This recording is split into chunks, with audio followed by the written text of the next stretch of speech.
My name is Brett Johnson. I am currently the Communications Director for Eastern Carver County Schools. I've been doing this work for 15 plus years. I have worked in large school districts in Okanagan and St. Paul, and now work in a medium to large school district. Eastern Carver County is Chaska, Chanhassen, Victoria, and Carver, Minnesota, southwest corner. Well, I'm happy to talk with you today about media relations. It's one of the things as I work with principals that they're terrified of, so I hope to give you some perspective and even some ways to respond if media happen to show up at your school, or if you are on a track to be a superintendent. I think media relations is very much a 21st century skill for superintendents and frankly all school leaders today. So as we get started today, we'll just do a little introduction, understand the media landscape that we're working in. I'll talk a little bit about policies, because some of you who are going on to be superintendents or sort of top leadership, you'll be involved in developing policy and advising school boards on policy, so it's just important to have a little background there. Then we'll talk really nuts and bolts about developing a response. How do I respond when media show up at my door, when I get the phone call? And finally, we'll end with some case studies and an opportunity for you to practice. This will be a active participatory presentation, and I'll break when we need to have your instructors help you with the case studies. Okay, so let's talk about being a school leader in today's world. So you may have a curriculum initiative or a school district initiative that parents decide they don't like, and they take strong action to stop it. Obviously, media will get involved in covering that type of event. You might have an employee who behaves badly and ends up in the news, and you will have to prepare a response to something like that. Sometimes it's school leaders themselves who end up in the media. Obviously, in large urban school districts, they get more media attention, but leaders themselves are public figures and subject to attention. Or it might just be a bad day for you, like it was earlier this month in Duluth when one of their schools had a rat infestation. And how do we respond to that? How do we put parents' minds at ease? How do we communicate with the media on something like that? So we'll talk a little bit about the media landscape of today. I think it's important to note that when sometimes we say to ourselves, why is this news? Or, we complain about the media. Really, the media hasn't changed a lot in 100 plus years. This is an image from the world in New York City, 1900, right? Somebody doing something dramatic and dangerous ends up on the front page of the newspaper. Very much how the evening news looks today. Some things to note. One of the things that was about 5 or 6 years ago that surprised me was a 20-something reporter, fresh out of college, working for a major news station here in the Twin Cities, shows up and doesn't have a camera person with him.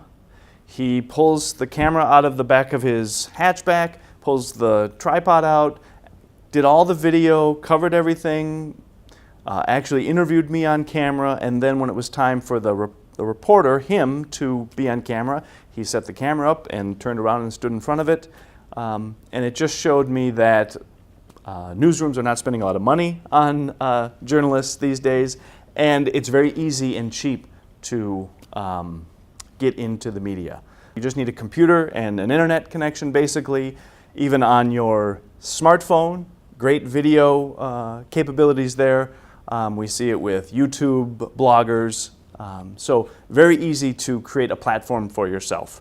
One thing that's also important to note, in the last 30 years or so, news has become a revenue source, right? Originally, TV stations created news programs as a public good, right? They wanted to show that we're doing something for the public. We're going to produce a half-hour news program every night. And now we've seen news as a revenue source. That's why the Today Show is 3 hours long, and it's all about lifestyle stuff and not a lot of hard news, because they want viewers for revenue. And finally, lots of layoffs in the media world, right? So you have fewer reporters doing more work. Where I work, on the western suburbs of the Twin Cities, there's one Star Tribune reporter for maybe 20, 25 school districts.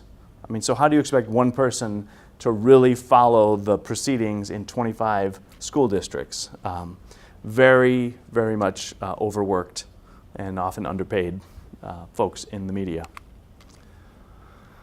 Important to note, the media always over-alarm, over-analyze, make stuff up, and expect a level of conduct for you that they themselves don't live up to.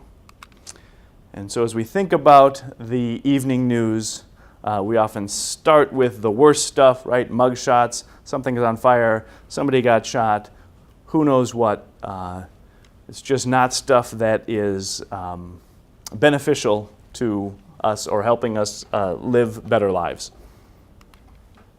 But where we, as school leaders and as people in charge of the development of young people, we have to make sure we're always being honest. We're always being clear, right? We want people to understand that we are going to tell the truth. And we have to demonstrate our care for students, especially on those times when the media spotlight is on us. So now that we've had a little overview, a little introduction to the media world we're living in, we'll just talk about some media policies. And these are specific to Minnesota. So if you're from another state or another location, obviously the state laws and the policies for you are going to be a little different. So important to note that in Minnesota, we say that certain information is directory information, and that's public, right? So directory information, kind of, it's what it sounds like, right? It's name, phone number, address, sometimes email. But our local school boards can make this information public at their whim. So some school boards say we don't want emails to be public, and then that can't be shared. Some school boards say it can be. So just something to think about, what is public? There is a set of information that is public. Yearbook pictures are often public information. So, I've had media, they just want a yearbook photo of a student who might be involved in something difficult. And it's public information, and therefore we have to provide it. One thing to think about is, will you have TV cameras in your classrooms without notifying parents, right? So if you're a principal of a school, where do you come down on that issue? In most school districts I've worked in, for positive stories, we're happy to invite the media in and let students be on camera. We also have families who will say they don't want their kid to be filmed at all, like they have a restriction on the image release, so we make sure those kids aren't on camera. But just something to think about, what are you going to do, positive stories, how are you going to handle having TV cameras in your classroom? A couple things about use of technology and social media. So in Minnesota, a lot of school districts look to the School Boards Association, that's MSBA there, you see on the screen. They set out model policies. I've found that that policy isn't quite up to speed. It doesn't really address social media carefully, doesn't necessarily address the technology that kids come into schools with. I'm sure they'll get up to speed. In your files, I've included a draft of the policy from Eastern Carver County Schools. I think ours is as good as any out there. If you're just looking for some ideas, we address social media, we address student technology. But some things to think about, particularly with social media, we don't want employees representing district opinions on their social media accounts. And if they do, they need to be in full disclosure that they work for a school district and that their opinions aren't necessarily those of the school district. It's also important to note for employees that school district personnel will look at your social media profiles. I think we've all heard of examples of prospective employees or current employees who posted something that isn't maybe consistent with what a teacher or school person should be doing, and there were employment consequences for that person, or they weren't hired for a job. And we expect people to behave professionally, even on their personal social media accounts. And I think with students, I mean, there's lots of examples of kids losing scholarships because of something they posted to social media, whether it was they were at a party where they were doing something they shouldn't, or maybe they said something that was racist or offended somebody, and they lost scholarships or enrollment in a college.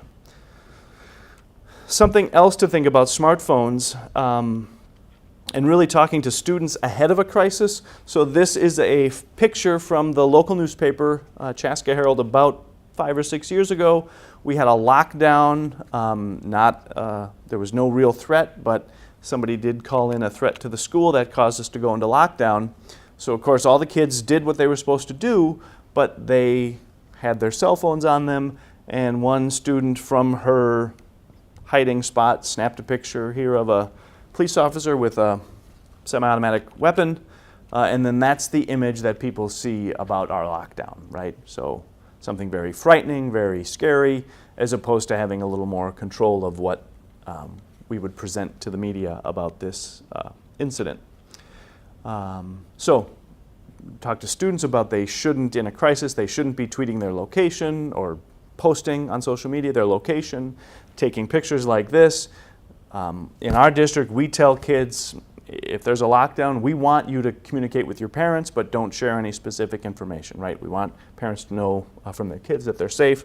So again, having those conversations, that's what this example is meant to share with you, having those conversations ahead of time about how you want students to behave in a crisis.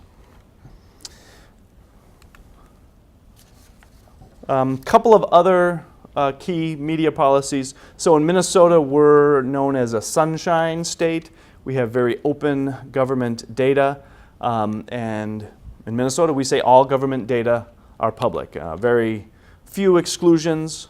Stuff around employees specifically, stuff around students are private, but pretty much all government data are public.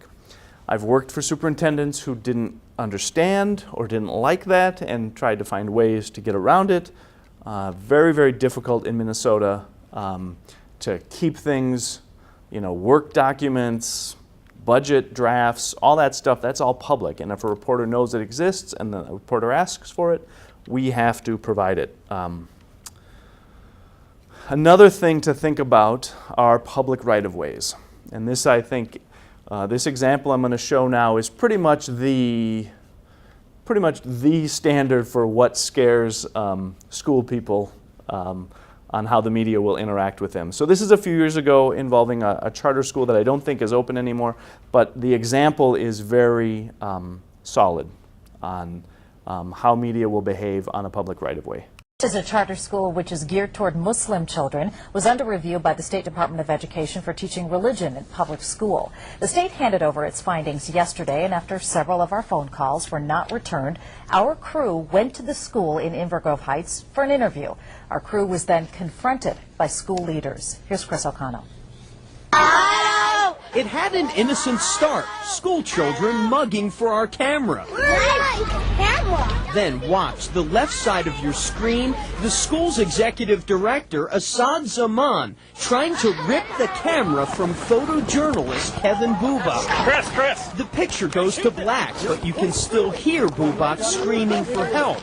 At this point, he's being held by both Zaman and this man, who rushed in moments before the attack. For several minutes, both men tried to wrestle the camera away. This man just attacked me. We called Inver Grove Heights police, who rushed to the scene. Which camera were you looking at? As well as an ambulance for Bubak, who suffered minor shoulder and back injuries. The school tells police we were trespassing. They are upset that you guys are taking pictures. Before the attack, this officer only said the school was unhappy that we were shooting video from a public road. But at no time did anyone tell us we couldn't be there. Chris! Dude, shoot this! Another television station was on school grounds at the time of the incident, and they were granted an interview by school officials. We have more now on the changes being ordered at the academy. The State Department of Education told the charter school in So a lot to say about that example. I'm frankly sympathetic to the executive director of the school. You don't want media necessarily showing up, disrupting your school day. Obviously that person handled it poorly. You know, you shouldn't be grabbing somebody's camera, but you can ask them to leave, and they need to respect that. I have had situations where reporters weren't respecting the school property, and we told them we would contact the police because at that point they're trespassing. And most media I've worked with get it. I mean, they're not going to trespass. They're not going to get involved with the police.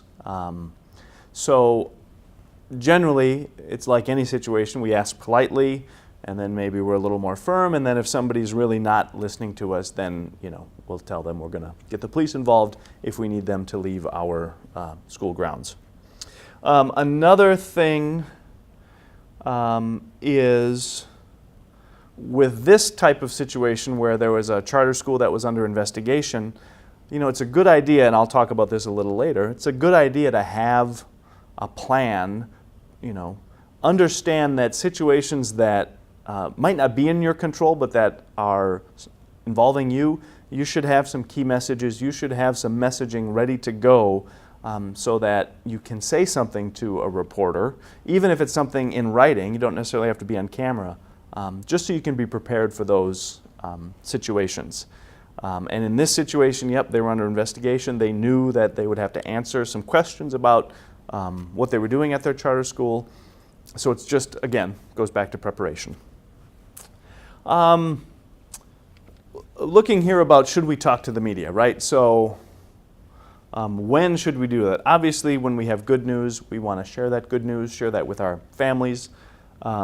Sometimes we need to help clarify a situation, right? So we need to state a position. Oftentimes that's maybe a superintendent or a principal or somebody in leadership that's helping to give clarity around an issue. I often find that in delicate situations involving students or staff or even a family, it's best if the school district or the school step forward and agree to participate in a media interview to sort of keep the cameras from bothering that family. And then sometimes crises are so significant, like the lockdown that I mentioned earlier, that we don't have a choice but to deal with the media. I also think it's important, again, this goes a little bit to that TISA charter school example, but sometimes we create issues in schools where we need to be prepared to respond to them. So a superintendent of Shakopee Schools, former superintendent, was under investigation last year, and he was arrested and is currently going to go to trial for that. Also, the bottom example is from Chicago. So the school district in Chicago changed grade reports. Parents weren't happy with it. Those are situations where we need to be prepared to respond. We might implement a grading policy. We have to have the rationale behind that. We have to be willing to step forward and talk to the media. So our top employee behaves badly. We didn't maybe cause that, but those of us in the district office, we have to be prepared to respond to those types of issues. Also want to talk about avoiding the media. I don't think you need to talk to the media all the time, every time they call. Sometimes if a crisis is small, like maybe it's a bus crash and nobody's injured, that might be something where if media call, you're not going to do anything on camera, but it's always good to create a written statement explaining your point of view or just describing what happened. We had a situation at the end of this school year where one of our buses caught on fire in the bus loop of the school. Media, KARE 11 happened to be in Edina, and so we're on the west side of the Twin Cities, and so they just decided they were close enough they were going to come by and get some video of this burning bus. No students were injured. There was really no risk ever to any students, but it was very dramatic footage of this bus on fire.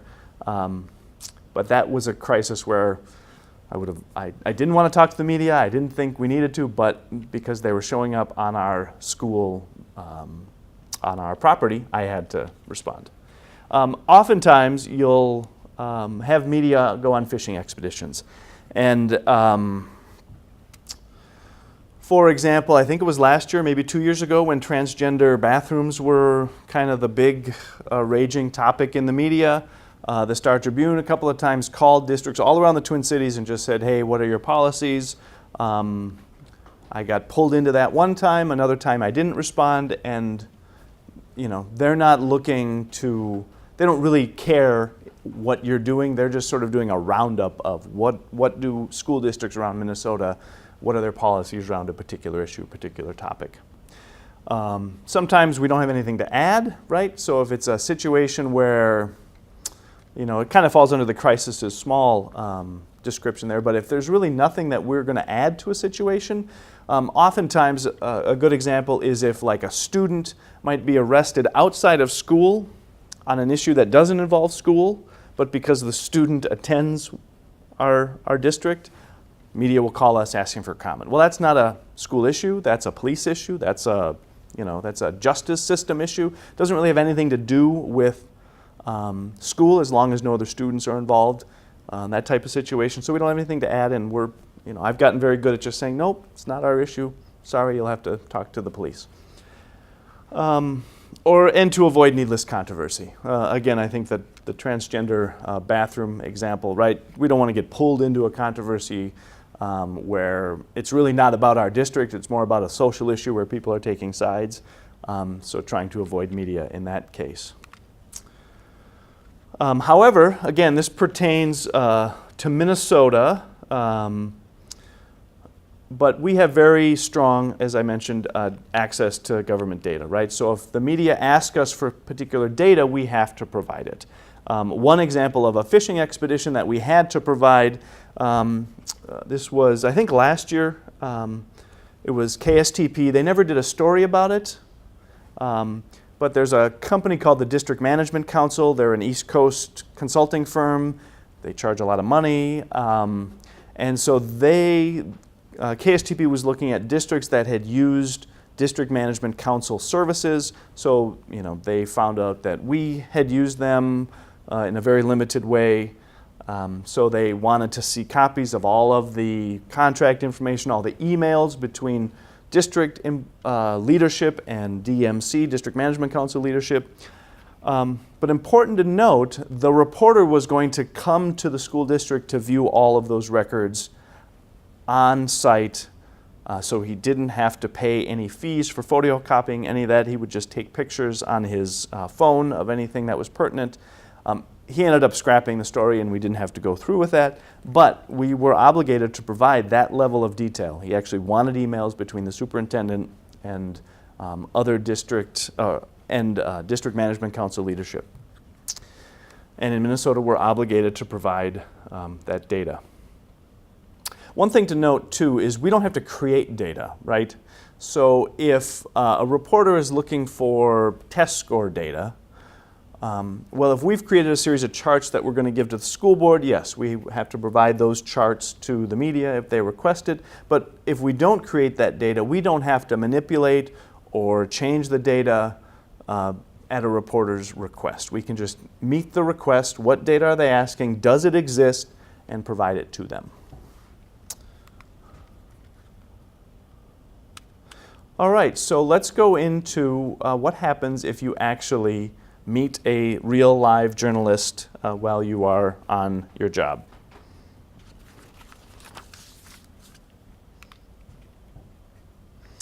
I want to talk just a little bit about what is news. Why are you going to be in the news? What do reporters think about as they look to put something on TV or in the newspaper? Obviously timely, did something happen today?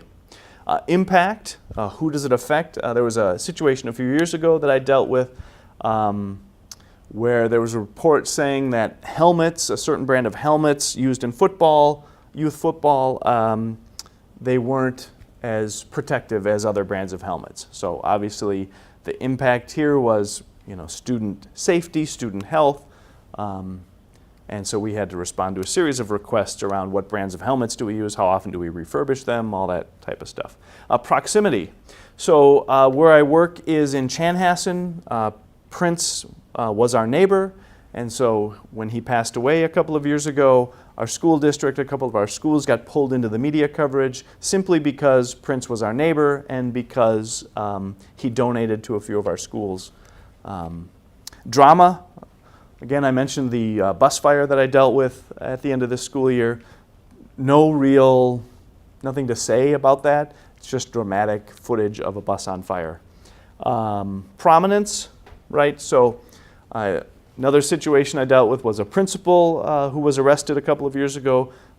High-profile employee arrested on very serious charges related to child pornography. So we knew that, that's going to be top of the news for a long time. Conflict. I think this is the thing where this is the nature of news, right? Parent doesn't like something, they're upset with the school district. Nowadays, there are some parents go straight to the media to complain rather than talk to you about why are you doing this, help me understand more. I had a parent who was upset that their child was identified for Title I services, which is usually a good thing, right? More help in reading and math. They didn't think their child needed it, contacted the reporter to say that they were upset with this decision by the school district. Novelty, right? So this was a few years ago on CNN, super lice. So we're going to hype that up. Obviously anybody coming back to school in the fall is going to be freaked out about something like that. Human interest stories, right? People doing good for others tend to make good stories. And oftentimes we see national stories that are then localized, by our local media. For example, there was mold in the 1990s. Some of you may have been around long enough to remember that. And that led to a whole bunch of indoor air quality policies that school districts have to adopt. Hazing, that was another late 90s thing, right? We were all concerned about hazing, and then that sort of translated into bullying in the early 2000s, and school districts all had to adopt bullying policies. A couple years ago, I mentioned the transgender bathroom issue. That became an issue, and some school districts drafted policies around that. So we're always sort of going to be forced to follow what's happening nationally and how it affects us locally. One thing I would note, just something that was interesting to observe, was in Eastern Carver County Schools 3 years ago, they actually rescinded a 42-year-old policy around student protests, right? So that was in the early 70s with all of the Vietnam War and student protests. And so at that time, they had a policy to help manage student protests. 42 years later, they got rid of it. So again, we've been doing this for a lot of years. A lot of these cycles are very familiar.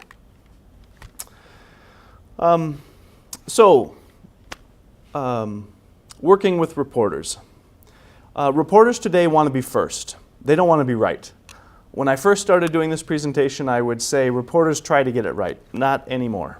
They will report the very first thing they hear, and that's what goes out. For example, the bus fire that I mentioned, they heard that students were on the bus when it caught fire. Not true, but that was in the story, published on their website, heard it from a parent, didn't confirm it with any school district official or any school official. They just said students were on the bus when it caught fire, right? So they just will print whatever they hear, no verification. They also have unreasonable bosses. I've worked with many reporters who have been told you have to chase down students, you got to talk to the students. One reporter was directed to go run across a parking lot to try to get some kids who were involved in an issue to try to interview them. We have to think, though, if we're just going to ignore the media, if we're not going to do anything, particularly on hot topics, they will find people to interview. I keep going back to that bus fire story, but they interviewed me for that story, and then they found a parent who brought their kid to the school to be interviewed by the TV camera, right? So there weren't kids hanging around the school after this bus fire, but they managed to find a parent who would come to the school so their kid could be interviewed. Example of foraging, how the media will just find things that they want. There's no nuance and specificity, and that's often the world that we live in, right? Human behavior, how students behave, what happens in a conflict between a student who's being picked on, right? There's lots of nuance, lots of specific things that happen, lots of history in some of those situations. Media doesn't care at all about that. We want concise, sweeping pronouncements in today's media. So again, we have to be honest. I keep harping on that. And it sounds easy and simple, and then you get into difficult situations where maybe a plan that you want to implement as a school leader isn't going so well, and the urge is to protect the organization, protect yourself, and maybe we're not as honest as we could be. We want to provide accurate information, again, protect our students and staff. And there's also a role in working with the media of listening to what our community is saying. Hopefully, as a leader, you have practices that allow you to engage with your community, to hear what they're saying, hear what parents are saying. But oftentimes when people go to the media, it's because they haven't been heard or they're not being heard. And then also know when it's important for us to speak, right? We don't have to speak in every situation. In a crisis, in a serious crisis situation where somebody may have been harmed, whether it's by our actions, inactions, or not, it's often important to not allow silence to rule, because if we don't say something, if we don't have a message out there for our public, whether it's a lockdown and what caused it and why did we react the way we did, other voices will come in and fill that void if we're not willing to speak, and oftentimes speak first. So very important. There's a phrase I've heard a lot in crisis communication, that silence is toxic, right? If we're not talking, if we're not explaining our position, the silence itself is dangerous enough to our reputation. So let's look at one way to respond. This is Total Coverage on Channel 5 Eyewitness News at 6. Tonight's top story. All I can say is, I guess my history and credibility in the district over this last 3 years is proof enough. And those that really know me know that this is no way what has happened. An elementary school principal tells Eyewitness News why he's accused of peeping into someone's window. Tonight we hear from him, as well as those who call the police to report him. Channel 5's Lindsay Polo joins us now. Lindsay, for the record, the principal denies the allegation.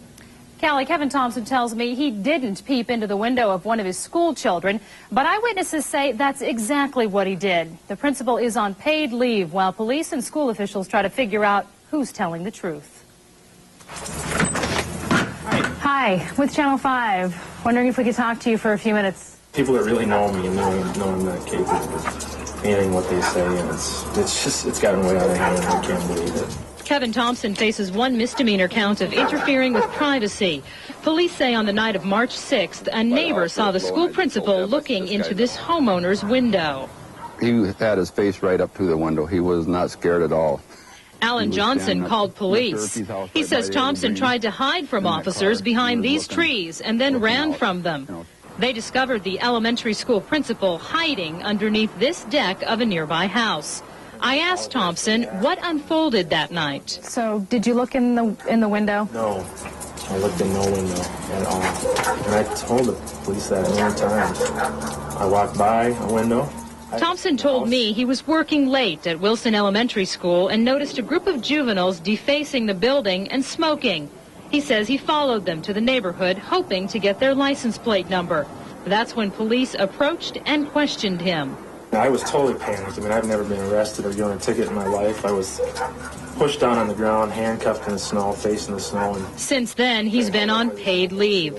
Superintendent James Bach says the district is investigating. We will arrive at some recommendations based on those facts, whether to continue his employment, whether to continue him on paid leave or not paid leave. Meantime, Thompson fights for his career. Ups and downs. I mean, it's like my career's been stripped from me. Now, Thompson's been the Wilson School principal for 3 years. He worked in Faribault before that. School officials there can't tell us anything else about him because of privacy laws. Didn't Thompson change the story he originally told police? Yeah, that's true. He first said he was checking addresses for new busing boundaries. He says he made that up because he panicked, and he says he later told police what really happened, Chris. All right, Lindsay, thank you very much. So, if you're going to talk to the media, make sure you have a shirt on. I think that would be the first lesson. I would say, you know, when previously I mentioned about nuance and specificity, like on the face of it, this guy doesn't look good. Prior to this incident, he was a very well-respected principal, loved by families. The superintendent that you saw interviewed, I actually worked with him in Eastern Carver County Schools previously, and he said that this principal was wonderful, right? You saw the superintendent's response, right? We're going to look at the facts, and then we'll come to a determination on his employment. So that's pretty much all you can say in that type of situation. I think the reason this story became, you know, leading news on that night's newscast was you had a guy showing up without a shirt, willing to talk to the media about what he did or did not do. In his perspective, right, we would say, yeah, don't talk to the media, don't answer the door. So as we think about preparation, before we even have to deal with the media, have you had coffee with your local reporter? In smaller towns with smaller papers, this is easier to do, but you know, if you're a high school principal, you should be talking with the local reporter, and many even small newspapers have a reporter who is, you know, covers high school sports, right? You'd want your athletic director to make sure you meet with that person. It's a lot easier. I mean, we know this in education. The relationship matters, right? So if you reach out to a reporter before you have to deal with them on a difficult topic, it's just going to make it easier in the long run. Another thing to think about is who's the spokesperson. So I think as you are in a district or a school where you're developing crisis plans, well, think about who's going to be a spokesperson in a crisis. Some of you may not work in school districts that are big enough to have a dedicated public relations person, so then you've got to figure out, okay, in a given crisis, who are we going to have speak to the media? I also think as school leaders, if you have a committee or something that's looking at a fairly substantial change in your school district, you also need to think about communication and spokespeople. I can't tell you the number of times I've worked in school districts where the curriculum people get together and they come up with a plan for a new curriculum, new math curriculum, we're going to roll this out, it's going to be great. And nobody has thought, again, not because they don't care, but because they're focused on curriculum, but nobody has thought to how are we going to roll this out to parents? How are we going to introduce this new issue in our schools for our parents, right? So it's not just crisis we're thinking of, but it's also curriculum, policy recommendations, calendars. Parents get very anxious when the school calendar changes in any substantial way. So, you know, depending on the school district, you know, lunch and food is sometimes an issue. So I think you know the hot button issues for your community, and if you're dealing with issues around them, you want to identify who's going to be the one to talk to the media. Sometimes it's important to have a fact sheet or a timeline on certain issues, right? If you're doing a curriculum, you know, issue, curriculum change that is years in the making, or that, you know, has roots in something you did 5 years ago, you might need to help spell out, okay, here's how we got to where we are today. Very important to know that your staff always should come first. You know, I'm speaking a lot today about connecting with media, working with reporters, being in front of a camera, but we can't forget that anytime we're communicating something, we have to share it with our staff. They always have to know something first.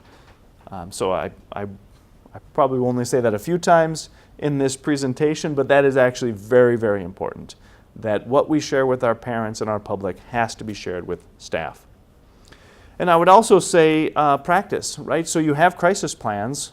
You can add a media component to your crisis training, right? So some of the exercises that we're going to go through today about key messages, you can add a component to your crisis training where you say, now we're going to come up with some key messages based on what happened in this crisis today. So you could work that into your planning. Something to note, and I think most people who haven't worked with the media think that the example I showed earlier of the charter school, that's how the media operate. They just get up and they drive to your school and they show up and want an interview. It's really not how it happens, 95% of the time. They are going to call you first. They're going to ask for information. They're going to want to, if they're a TV reporter, they're going to want to schedule a on-camera interview. So that pre-interview, and I've put some information in the files for you on how to walk through some of these steps with the media, but that pre-interview is where you can sort of get all of the gist of what's going on, right? So what is the reporter looking for? Who have they talked to? I mean, you can ask reporter these questions. What have you heard about this? When is your deadline? That's important to note. And then, if it's a TV reporter, they're going to want usually something called B-roll or cover video. That's where you see kids, the feet walking through the hallway, or kids in a classroom where it's, they're not interviewing anybody, but it's just sort of kids doing school stuff. So that's something else you'll want to think about or ask a reporter, are you going to need to get B-roll in my classrooms? Also important to note, as soon as you know you're talking to a reporter, everything you say is on the record. So if you're not ready to talk in detail about a topic, you need to be clear with that with the reporter, and ask your questions before you agree to be on camera.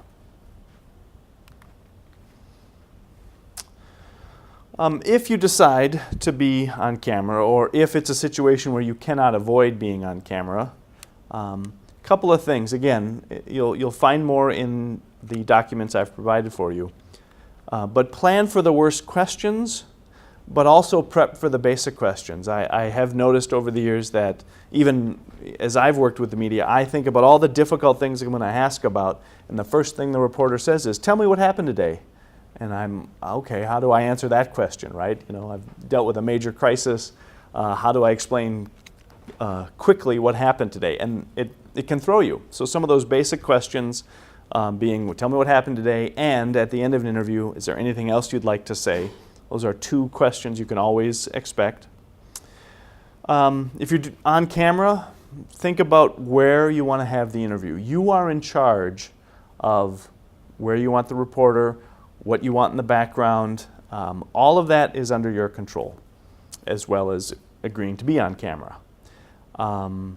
Reporters will often want to talk to you right now, but if you're like in a crisis situation, you may say, I'm sorry, I can't talk to you until 4 o'clock today. Now know that in certain situations, the media aren't going to wait around until 4 o'clock to learn more. They're going to talk to parents. They're going to maybe show up on site, interview students, interview people who are driving by, who knows what.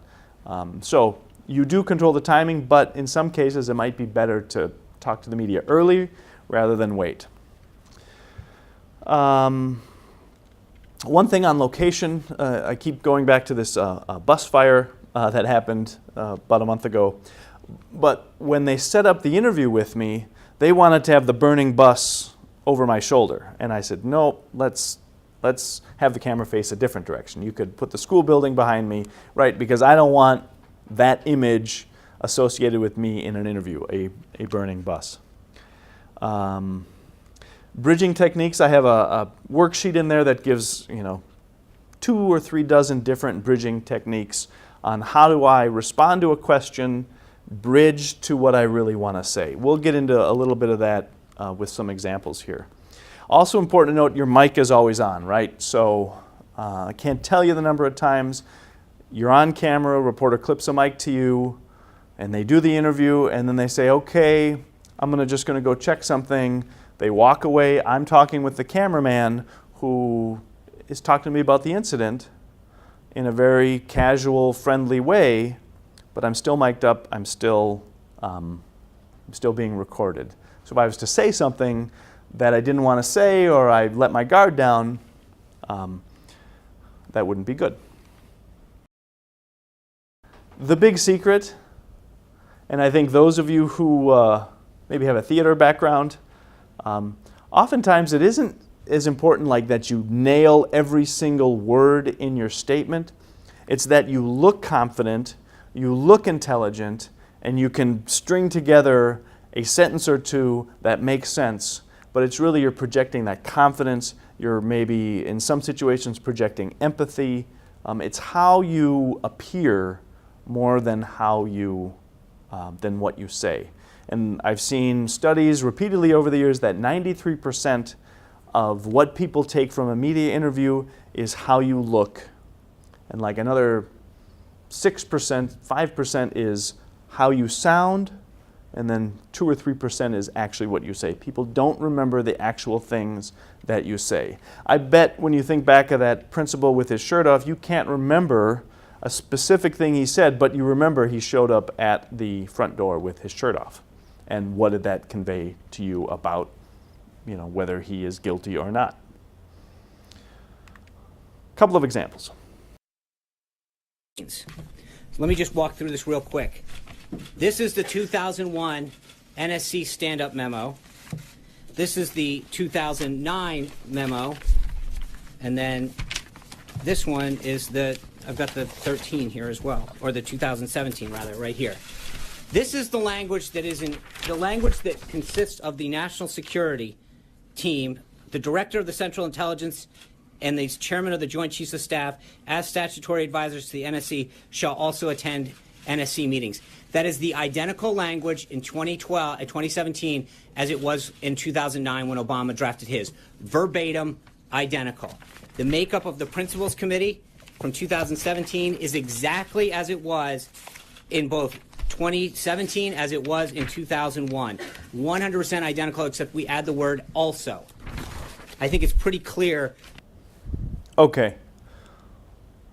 This is not how you want to appear on camera. Didn't have his key messages down. Thought that holding papers, is an example of, I'm showing you this right here and therefore it's a real thing and it exists. That's not a key message. Now, White House press secretaries are a little different. They talk to the media every day, so sometimes they're a little more informal. But even in this case, he's still on camera. Everything he's saying is being recorded. I mean, just did not communicate anything of what he meant to say, which was, we're doing exactly the same thing that the Obama administration did. That's the key message.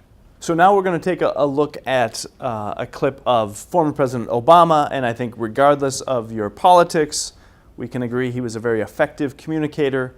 And he doesn't use a bridging technique so much in this clip as he answers a question and gives himself some space to come up with his response. He's talking here about closing Guantanamo Bay. This was almost 10 years ago, and what that would mean for the terrorists that were imprisoned there. Some of these people may be released, the ones that seem to be less of a threat, but if one of those people that's released goes back and takes part in the planning of or carrying out of an attack against U.S. interests, you're going to have a Willie Horton times 100 situation on your hands. How are you going to deal with that? Of course I'm worried about it. Look, I have to make the very best judgments I can make in terms of what's going to keep the American people safe and is what's going to uphold our Constitution and our traditions of due process. If we don't uphold our Constitution and our values, that over time that will make us less safe, and that will be a recruitment tool for organizations like Al-Qaeda. We'll actually come back to this clip again, but he responds quickly yes, I'm worried, and then kind of gets into his key message, which is, I want to keep people safe and obey the law. As we talk about developing key messages, it's really how can we be succinct, and then how can we respond in a way where we give ourselves a little bit of breathing room mentally to connect into our key messages on a situation.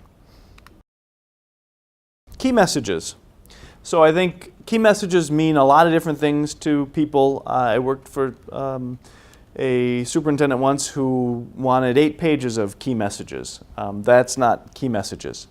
Key messages are 2 things, maybe 3, but 2 that explain a situation or that you need to communicate to your public, right? So if it's a crisis situation, people might, their safety may have been at risk. You need to have a key message about how you are keeping your schools safe or what you are doing in response to that situation. I will say, having worked with educators for 15 plus years, we are not concise. Our job is to make sure people understand, and so like a classroom where people aren't nodding their head or looking like they understand, if we just see dead air, if a reporter just stares blankly at us, our instinct is to fill that up with more talking and more education and more teaching. When you're thinking about key messaging, when you're thinking about communicating with a reporter, whether it's a print or a TV reporter, become comfortable with dead air. Become comfortable with the reporter just letting you hang out there after you give your response. It's important to write your key messages down, partly because sometimes in crisis situations you're running in many different directions, and just that act of writing it down can help ground you, help remind you of them. And also you might be standing in front of a camera getting ready to say something, and you can refer to your written notes before you have to say them. And it's also important in education, as in many industries, we love jargon. You know, we like to talk about MCA and cut scores and proficient and all kinds of terms. We need to make sure we're cutting that jargon out of our key messages, right? We are trying to be clear and concise, and so get that jargon out of anything we want to say on camera. I would also say some of you may go on to work with lawyers in your school leadership careers. You have to remember that lawyers are some of the most risk-averse people around.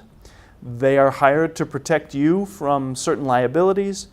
I don't know many lawyers, I've not worked with many lawyers who understand the court of public opinion as well as they understand a courtroom with a judge. So lawyers may often tell you, don't say anything, or you can only say this. You just have to remember that a lawyer, like a public relations person, they're hired to give you their best counsel. Doesn't necessarily mean they're right or wrong. I think we sometimes think that because lawyers work with the law, what they say is right or wrong. They're doing what most people do, which is interpret the law and give you the benefit of their insight. But you as a school leader, you can make the decision whether to appear on camera, what to say on camera, provided you don't violate any state laws around privacy. But I've seen over the years, oftentimes, the guy that wants to go and talk on camera, the lawyers might say, no, we don't want to do that, we don't want to say anything, we don't want to apologize, when in fact you can make a situation better. And there's actually studies that law firms have done where an apology to an aggrieved party actually prevents litigation and causes a better resolution. So just something to think about if you are in a situation where you have to deal with lawyers and public relations counsel. I always want my superintendents to take the lawyer's advice with a grain of salt and advice that I might give. They have to come to their own conclusion about how to proceed in a situation. So let's talk about developing some key messages. I've already talked about lawyers. So I think we also need to think in crisis situations, not necessarily responding to what the reporter is asking, but using that TV camera as a conduit to our parents, right? What do we need to say to our parents, or what do we need to say to our staff in a given situation? And this is one that I dealt with a couple of years ago, 2 years ago, about the principal who was arrested on child pornography charges, is currently now in jail for a few years on those charges. And I'll just let you watch the example and I'll make a few comments after. The BCA says that Dorway was arrested and booked here this morning on suspicion of possessing child pornography. The BCA says that he was taken into custody by agents from the Internet Crimes Against Children Task Force at his home in Victoria, following search warrants at his home and also Chanhassen High School. Dorway has been the principal at the high school since 2010. Prior to that, he was a high school principal in Rochester. The Eastern Carver County School District tells me today this comes as a complete surprise. They found out about the arrest just this morning. They say they have never had problems with him before, that he was well respected by people in the district. Their focus now is on the well-being of their staff and students. For staff, you know, it's going to be a shock for them to hear, so they need some time to be able to process. So, you know, we provide coverage for them in their classroom if they need it. And then for students, right, you know, you have students of all different maturity levels, and, you know, they're all going to handle this information differently. Now, the district says they have no indication at all that any student in the district was involved in any of these allegations. They said that was very important to point out. Yeah, so I really like the shirt and tie that guy was wearing. So really important to communicate about how we were responding for our staff and our students, right? The media was asking questions about, you know, details, what we knew, our internet connection, all kinds of things, and we did have to explain that. But really, when given the opportunity to say, what else do you want people to know, or is there anything else you want to add, which always comes in TV interviews, we talked about staff, we talked about students. In that interview that you saw there, the reporter, if you noticed, he said, ECCS tells me, Eastern Carver County School tells me. Well, it sounds like he had a personal conversation with me or with somebody else. Really, what you saw, that clip of me, there's really 4 other cameras that are all participating in this interview. So it wasn't just one TV station. We were dealing with all the major TV media in the Twin Cities that day. But it's just that perception, right? Media is creating that perception that we have this personal connection with somebody in the school district. And so that might happen in a big crisis where you don't necessarily want to interview each TV station one at a time. You may ask them to, they call it a pool interview.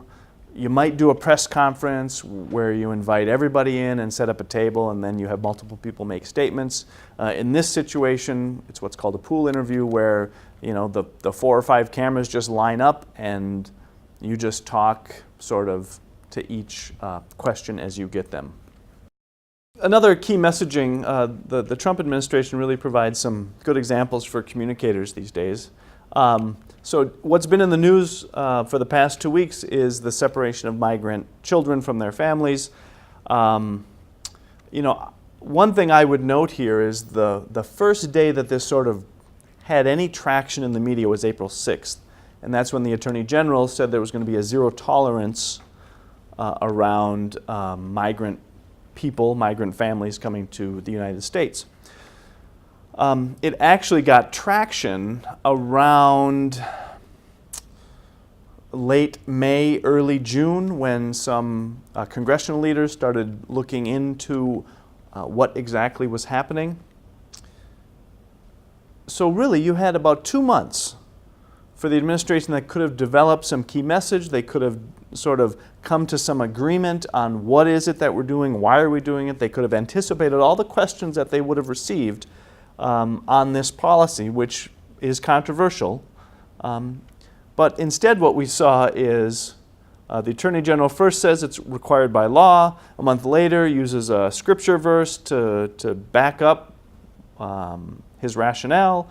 And then a day later, Trump says it's the Democrats who, they're responsible. They're the reason we have this law. If they weren't so difficult to work with, we'd have a different law. A senior advisor in the White House said it's a simple decision. Then you had the Homeland Security Secretary saying there's no policy. Then you have the president saying, well, it's really a negotiating tactic. And then finally, under public pressure, the president signs an executive order saying families are not to be split at the border. But this is a very relevant example of how key messaging, I wouldn't have said it made the situation better. It was a controversial policy to begin with, but you would have had less of this, like, what is going on? The administration would look more in control, more on top of its policy and how it's being implemented. So just an example of key messaging and really how important it can be. And you probably won't be dealing with a situation this serious, but again, when you have a curriculum change or you have, you're asking people to do something differently around their school, come up with some messaging and make sure you share it with staff, make sure you have everybody on the same page, and then share it with your public. So let's talk about using key messages. We're actually going to get into writing some key messages here. I've talked a little bit about bridging statements. So a couple of examples of bridging statements, what I want you to know, what I think is important, what parents have told us they want, what I want to emphasize. Again, that document in your files will give you dozens of examples that you can use to help answer a question and then a bridge to your key message. Go back to Obama quickly. Of course I'm worried about it. Look, I have to make the very best judgments I can make in terms of what's going to keep the American people safe and is what's going to uphold our Constitution. Right. So his key message, I did that earlier, but he didn't so much use a bridging statement as he answered the question right away. Are you worried? Yes, of course I'm worried, right? So quick answer to the question, and then he goes into what he wants to communicate. So a good example of how to use key messages. He doesn't use bridging statements, but people often find those statements helpful to, to get into what they want their messages to be. So we'll write some key messages here. And I will lay out the scenario, lay out some things for you to think about, and then your instructors will take it over and you can do this. So let's say you have a hockey coach and a teacher who has taken a losing team to a winning team, very popular among players and parents, is accused of being in a relationship, a sexual relationship with a former student who is now in her 20s. The investigation confirms there was a relationship. The teacher resigns. Parents come to the next board meeting. They say this person was unjustly terminated, didn't have due process, and then local media are called because they want to know more. So what can you say in this situation? Some things to think about in this particular situation. So in Minnesota, employee data are private. An investigation that it exists and its current status are public, right? So if an employee is being investigated, you can acknowledge, yes, there's an investigation, and what is the status? Status being if what they call disposition, final disposition, that's when you say, here's what this investigation led to. And that's only if there's discipline. If the investigation doesn't lead to anything, then that's what you say. We didn't find any evidence of wrongdoing in our investigation. The wrinkle in this situation is the employee resigns, then only the existence and the status of the investigation are public, right? So you can't say anything more about what you may have found in the investigation or reasons for resigning. So when an employee resigns in the midst of an investigation, kind of gives allows you to say very little.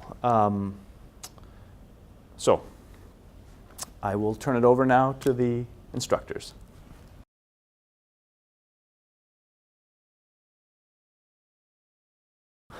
Okay, so now that you've had some practice writing key messages and refining them, trying to create sound bites, we're actually going to work on what it feels like to be interviewed. So in the next series of case studies, you'll actually work as a group to write the key messages and then practice interviewing each other.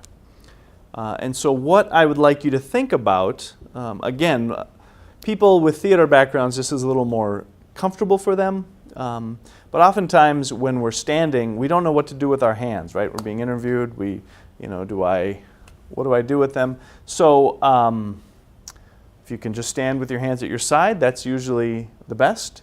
I prefer to stand when I'm being interviewed. I don't like to sit at my desk. I don't like the look that projects. I think standing makes you look more active, makes you look more involved. But sometimes when we stand and we're nervous, right, we shift from side to side, so you just want to make sure that you don't do that. If you are going to be seated during an interview, you want to sit on the edge of the chair. That's just a natural, more active look. Fake it till you make it, right? So you may not feel confident. You may feel like you don't know what to say. Again, when I talked about being on camera is about projecting an image. You want to project that image as best you can. Our nonverbals should be consistent with our message, right? So sometimes when we're nervous, I sometimes have a tendency to laugh or chuckle. In a sensitive situation, I'm very careful to talk slowly, so I don't cover up anything with laughter. That's not appropriate. I always tell people, talk with your hands if that's natural for you. And be aware of our facial expressions. Sometimes we look a certain way, or we think we're projecting an expression on our face that doesn't match. That might be a time you just take a minute in the bathroom in front of the mirror and practice. And then we want to avoid, folded arms or fig leaf, protective, defensive type postures. Just be as open as best you can. So those are some on-camera tips. And what we're going to have you do now is we have a series of individual case studies, and you're going to divide into groups, and you're going to review the case study. I want you to work on key messages and think about what you just did, where you not only wrote the key message, but you tried to get jargon out of there. You tried to make it succinct, tried to make a soundbite out of it. And then once you have 2 or 3 key messages that you agree on as a group, I want you to practice responding, right? So divide up the questions and have each person answer them. You could repeat questions to people to give everybody a chance to respond. And so that's the point here, is to actually give you an opportunity to use a key message. You can use a bridging statement, or you can take Obama's example of answer and then kind of think through getting into your key message. But the point is to just have that practice, that practical experience of, I'm being interviewed, how do I respond, and how do I deliver a key message?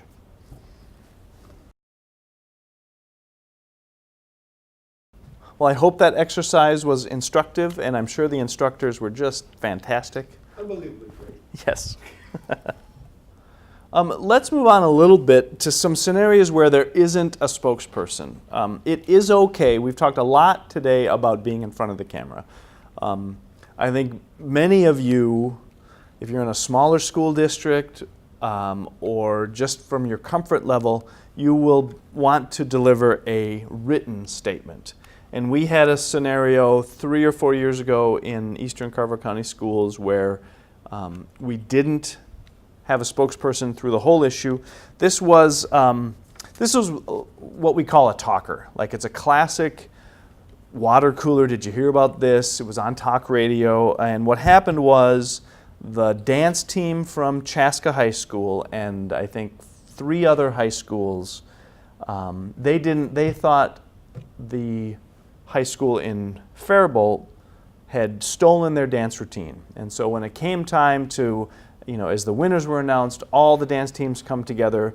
These 4 high school students stood apart from the Faribault team as kind of a protest of what they did, but it really became an example of poor sportsmanship, and that's why this was a talker. I mean, hundreds of comments on the Star Tribune website, talk radio, sports radio, all picked it up, and everybody had an opinion, right? It was the people who stole the dance routine who were to blame, or it was kids these days who don't know how to behave.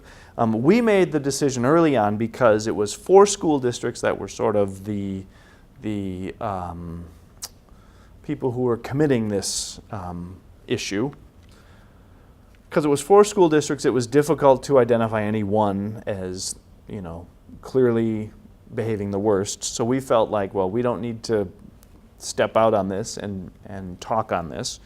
We also felt it was important really to talk to our dance team parents and students, and so we spent a lot of time working with communication to that group. Nothing that ever really became public, but a lot of the messaging was to the dance team and to their parents. And so this is an example of we really focused on internal audiences, and we just tried to let the media storm blow over us as best it could. Let me see if there's anything else. No. So we'll just give you one of the things that our dance girls did was they gave a very direct apology to Faribault for their behavior. And I think in any situation when you behave badly or when there's apology required, you make that apology. And so it comes out in this little news clip. Well, it's been a month and a half since a dance team's state title was protested by their competitors. Last month, the Faribault dance team won the state 3A high kick competition. 5 teams they were competing against refused to take their places during the ceremony. Those teams allege that Faribault stole their routine from a dance team in Utah. Some of those teams have since apologized, but as John Lauritsen shows us, at least one apology isn't accepted. It was called unprecedented by many. 5 dance teams accused Faribault of plagiarizing a state-winning routine, and then as a sign of protest, they refused to take their places during the award ceremony. From the start, Faribault coach Lois Krinke has denied plagiarizing a routine done by a team in Utah. It was like 4 counts here, 4 counts there. And our routine was 3 minutes and 24 seconds. The State High School League agreed, and investigations began at the 5 schools surrounding the incident. Krinke says so far 2 of the schools have sent apologies, but she believes only one is sincere. The only apology that we received that I thought was a little bit on the sincere side was the Chaska dance team. Krinke says the Chaska girls each signed a note of apology and sent it to her girls, but she says an apology sent by Lakeville South didn't seem authentic. The message addressed to her dance team recognized that South's actions detracted from the joy and excitement Faribault should have been experiencing. It offers a congratulations, acknowledges Faribault has talented dancers, and wishes the team well in the future. Krinke says she received the message in an email. It was a note of apology, and then somebody typed all the coaches' names. For Lakeville South. Yeah. Okay. So to me, as I said, that's not an acceptable apology, a canned note that somebody wrote and put everybody's names on it, Krinke said she'd rather have the other coaches call her directly and talk through their issues.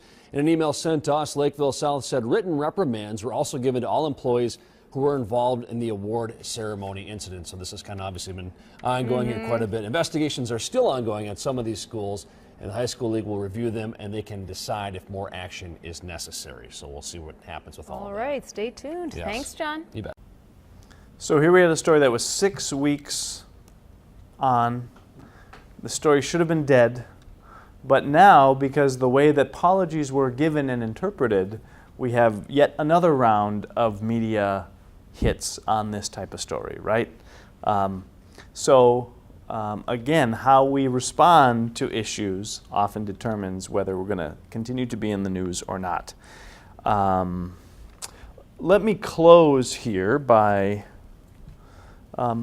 talking about promoting your schools, right? I've really spent a lot of time talking about responding to bad news. which I think gives us the most anxiety, but oftentimes we want to share good news about what's happening in our schools. So one thing to think about is this like a talker? Is this the kind of human interest story, not a talker where you have a dance team behaving badly, but something where somebody's doing something for another student, another family, somebody's gone out of their way to try to make somebody's day better. Is there something happening that you think is worth sharing? Oftentimes it's that dinner table type stuff, right? If something happens and you come home and you can't wait to tell your spouse or partner, this is what happened today and it's positive news, it's probably, there might be a reporter who would be interested in that. I think if you're in a large market like the Twin Cities, they're just going to be more picky. They're just not going to maybe pick up on everything at your school. They literally have hundreds of schools to cover. And also, I started this by saying, have you met with your reporters? Have you talked with your local reporters? So if you build that relationship, when it comes time to promote something good or share good news, you already have sort of a foot in the door with that person. Talk about how to share good news. Unfortunately, I'm the worst person to share good news with a reporter because they know it's my job to talk to them and they get tired of hearing from me. I like students to reach out to reporters if it's appropriate and the students are mature enough to handle that, or a teacher. Students and teachers are often the best people to connect with reporters. Teachers are often very busy and it's outside their comfort zone, but if you have a teacher that's willing to make that phone call or send an email to a reporter, I would encourage them to do that. And then principals, another good resource to contact the media. Finally, school administrators. But really, the closer you can get to the students when you're trying to promote something good, the better received it will be. Very important to pitch it ahead of time. I think this is just, this has been can't tell you how many times I've been sitting in my office and I get a call from somebody at a school saying, hey, we're having this great event today. Do you think you want to come down and take some pictures? And well, my day's already been planned out. So pitch it ahead of time. Again, if you get in the habit, like I spoke earlier, of when you're working on a committee or some program where you identify a spokesperson or you talk about how are we going to share this, oftentimes this takes care of itself, pitching it ahead of time. Make sure you have interviews ready, right? So if it's students that are going to be interviewed or it's a student-centered interview, make sure you are student-centered interview. Make sure you clear everything with parents ahead of time. I talked earlier about B-roll or cover video. Make sure you have ideas that you could give the reporter on, okay, passing time is at 10:30. You could get in the hallway and get some B-roll then. Good visuals, particularly for TV cameras and for print reporters so they can take pictures. Provide all, some of this is basic, but I think if we don't deal with the media always, we sometimes forget, who do I contact?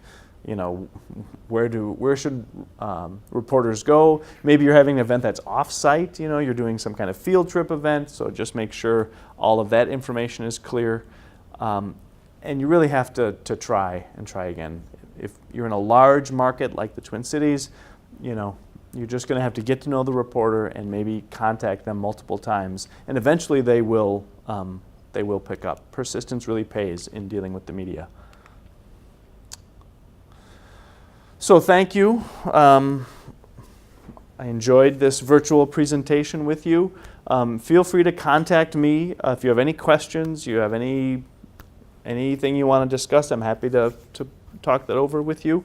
There are a couple of organizations dedicated to improving school communications, the Minnesota School Public Relations Association and its national counterpart. If you find yourself in a crisis and you're not sure how to handle it, you can call me or you can find contacts at the Minnesota School Public Relations Association. There are people who will drop what they're doing to help you respond, particularly if you're in a district that doesn't have a spokesperson or you're a small district. We are more than willing to help. We're sort of in this together for the benefit of education and our students. So thank you again.